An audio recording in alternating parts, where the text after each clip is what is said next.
আসসালামু আলাইকুম। আজকের ভিডিওর টপিক হচ্ছে ভুজ পাতা কই পাবেন, দাম কত বা ভুজ পাতা কী। ভুজ পাতা হচ্ছে তাবিজ লেখার একটা পেপার।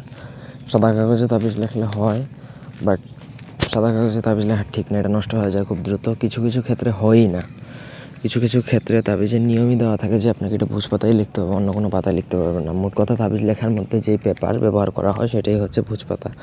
ভুজ গাছের ছাল থেকে এটা কী করা হয়, বানানো হয়। ভুজ পাতা পাবেন হচ্ছে দশকর্মার দোকানে, মানে কবিরাজি দোকান যেগুলো, সেগুলোতে পাবেন। অন্য কোথাও পাওয়া যায় কিনা আমার কোনো আইডিয়া নেই, তবে লাইব্রেরিতে পাবেন না, এতটুকু 100% শিওর। ভুজ পাতা এক পিস, ছোটো এক পিস, একটা তাবিজ লেখার মতো, ওই পিসের দাম পড়তে পারে আপনার 50 টাকার মতন, কারণ ছোটো পিস করে কেউ বিক্রি করে না। এখানে যেই ছবিতে যে স্ক্রিনে দেখতে পাচ্ছেন বান যেগুলো, এগুলো এক একটা বানের দাম হচ্ছে 1500 টাকা করে।